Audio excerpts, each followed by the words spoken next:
Ustazah tengok benda tu, ya Allah, patutlah dalam Quran banyak cakap pasal harta.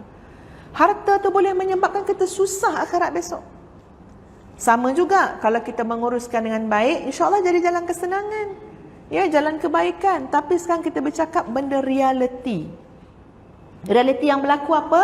Kadang-kadang kita tak ingat betapa beratnya hisab Allah terhadap cara kita menguruskan harta tersebut. Tak boleh buat pandai kita aja, tuan-puan sekalian. Duit-duit dana awam contohnya. Ya, kadang-kadang digunakan, maknanya nak keluar tu atas 1-2 kepala aja. Betul tak?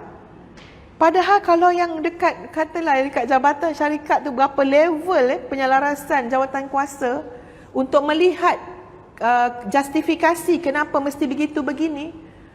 Ustazah lontarkan untuk diri ustazah sendiri dan semua yang mungkin berkaitan untuk berfikir macam mana kita akan menanggung amanah tu di hadapan Allah nanti. Ya, kita pegang duit persatuan ke apa ke, mana boleh kita keluar sendiri-sendiri. Betul tak tuan-puan? Tak boleh. Masuk dalam mesyuarat. Dalam mesyuarat Cik Timah tanya, Cik Leha tanya. Bukan atas kepala kita. Betul tak? Ramai yang bertanya. Ya, kita belilah berapa pinggan mangkuk tu, senang kita sekarang persatuan kita buat makan-makan. Berapa harga satu set? Dalam 15,000, kata Kak Timah. Agak-agak Kak Leha setuju. Ya. Tapi bila tak ada fikiran yang lain, tak ada kepala orang lain, tak ada jawatan kuasa yang melihatnya, kita boleh jadi menguruskannya dengan hawa nafsu. Kalau duit kita tak apa lagi, duit ummah, duit dana awam, duit orang lain. Masya Allah, manusia yang jujur dan amanah tu sangat dekat dengan Allah. Sangat dekat dengan Allah. Yang takut sangat. Ya, ustazah ada seorang sahabat tuan-puan, arwah dah dia, meninggal dah dia. Dia meninggal usia dia kalau tak silap saya tak sampai 30 meninggal. Ya. Jadi ceritanya, mungkin ada yang dah dengar kat cerita ni, tak apalah ulangan macam Astro kan, ya. Apa tu? Sahabat ustazah ni, dia adik lah pada ustazah senior lah pada dia. Dia bekerja dekat tahfiz, sekolah tahfiz kakak ustazah. Ya, dekat Darul Furqan. Jadi dia kerja kat situ. Tengah hari dia akan jaga pejabat. Pejabat kan kerani tu tengah hari pergi makan. Jadi ustazah dia lah tolong jaga pula tengah hari, dia shift macam tu sebab orang kan datang juga tengah hari tu kan, urusan sekolah. Okey. Ustazah ni datang daripada luar, kemudian nak pergi ziarah kakak di sekolah tu. Anak ustazah pun ketika itu ada sekolah situ juga. Lepas tu ustazah ni adalah urusan ustazah perlu kepada selotip. Selotip ni eja dia macam mana? Itulah dia. Kalau cakap Melayu dia selotip. Cakap Melayu dah lah kan. Okeylah, selotip tu lah. Selotip tu cakap Melayu ya. Okey, jadi ustazah ni masuklah dekat pejabat tu. Kan? Banyaklah atas meja tu penuh dengan kelengkapan-kelengkapan. Ni peralatan untuk alat tulis. Ustazah pun cakaplah dengan dia. Ustazah kata, apa ni kak cik nak ni lah, nak selotip ni lah ya. Lepas tu dia ni pegang selotip tu. Dia ambil, dia nak bagi, tapi dia timbang macam ni.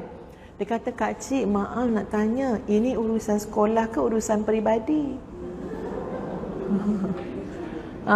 Ini kan ustazah. Padahal tu sekolah kakak ustazah. Ya? Suami dia Ustaz Saleh Sani. Mungkin pernah ngajar kau kat sini dulu. Ya? Ustaz Saleh Sani Al-Hafiz. Jadi ustazah kau, maknanya Masya Allah dia boleh tanya ke adik guru besar. Dan adik guru besar ni pula ustazah juga. Tapi dia boleh tanya, nak guna ni untuk urusan sekolah ke urusan peribadi. Dan memang tuan-puan, masa tu memang urusan ustazah sendiri je lah. Ya, pesen sangat kita kira kan ya. Tapi bila dia tanya sambil dia pegang benda tu, kita jadi malu. Kita nak ambil kat tangan dia. Ya, dia bertanya ikhlas, jujur tanya soalan, kita jawab je lah. Ustazah pun terpaksa jawab. Untuk urusan kak cik. Dia pun kata, maaf Kak Cik, kalau urusan sekolah tak apa je, tapi kalau urusan peribadi kena bayar. Macam mana orang nak nilai selotip tu? Ya, kena bayar. Ya, Ustaz pun tak ingat dah apa akhir cerita tu, apakah Ustaz ambil dan bayar sekaligus ke apa ke kan. Tapi Ustaz masuk kat dalam rumah, jumpa kakak Ustaz kata apa? Ya Allah, Kak Lang, Ustazah Fatin tu, sampai kita nak minjam ni pun dia tanya urusan sekolah ke urusan peribadi. Ya, lepas tu kakak Ustaz kata, Dek, bukan adik je kena tanya, dengan akak-akak pun dia tanya. Guru besar sekolah. Dia tanya. Sampaikan ada adik pada suami kakak Ustaz, suami kakak tu, adik dia datang nak pinjam telefon sekolah, telefon kad pejabat. Dia tanya, urusan apa? Urusan sekolah ke urusan peribadi? Masya Allah. Kita ingatkan ni cerita-cerita zaman dulu tuan-puan. Tapi amanahnya dia ketika mana diberikan tanggungjawab. Bukan sekolah dia pun. Dia boleh tak heran je soal selotip berapa sen je pun. Tapi dia nak menjaga komitmen dia, amanah yang besar dengan Allah, di hadapan Allah. Hamba Allah ni, subhanallah muslimat sekalian, bagi ustazah adalah hamba yang sangat terpilih. Ini ustazah punya zan, sangkaan, tanggapan, mudah-mudahan di sisi Allah jauh lebih baik daripada tanggapan ustazah.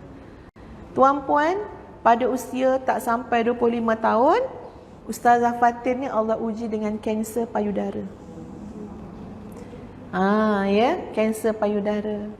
Dia nak kahwin tapi masa tu tak ada calonnya. Tak ada calon. Sehinggalah Allah takdirkan tuan-puan sekalian, ada seorang laki-laki datang ke tahfiz, nanya, "Kau ada orang nak nikah?" Depannya ada pula lah orang tahfiz tanya soalan tu kan ya.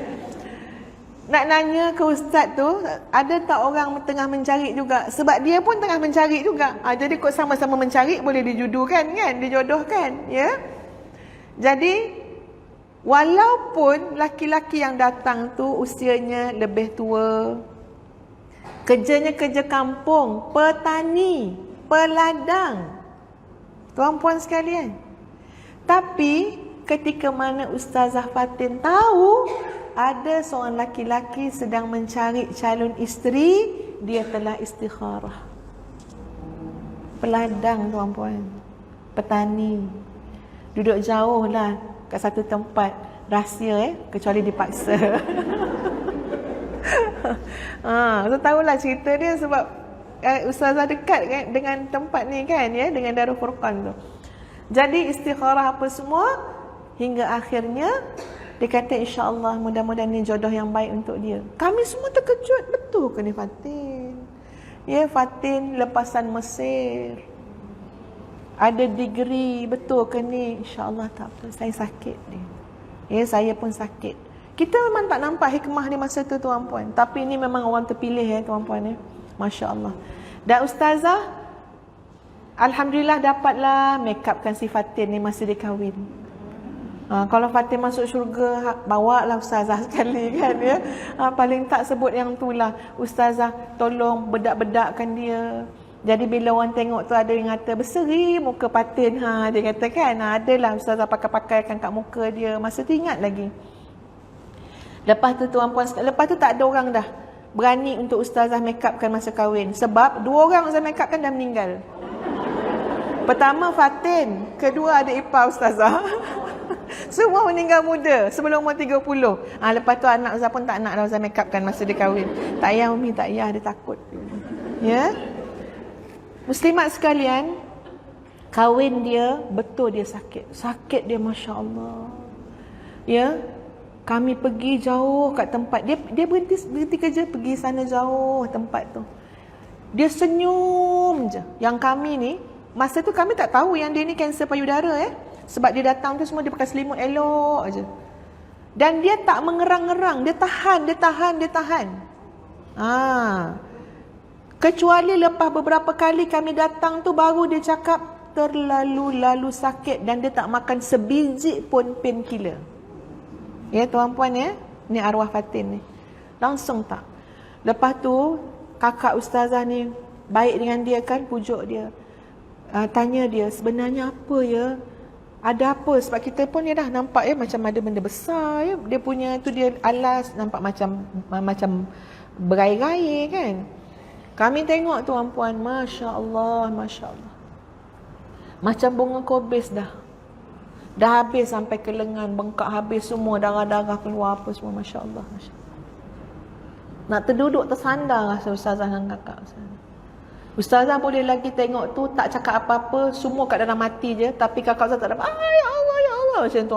Ya, tengok benda tu. Lepas tu, dia pun bercakap, dia kata, dia tak nak susahkan suami dia dan keluarga suami dia kalau rawatan memerlukan kepada duit. Dia tanggung seorang-seorang, tuan-puan. Semangat dia. Pendek cerita macam ni je lah. Sampai satu hari tu, kami memang dah suruh dah hantar hospital, dah bagi segala macam apa. Tapi dekat je dengan kami datang tu, tiba-tiba dapat berita, Fatin dah meninggal dunia.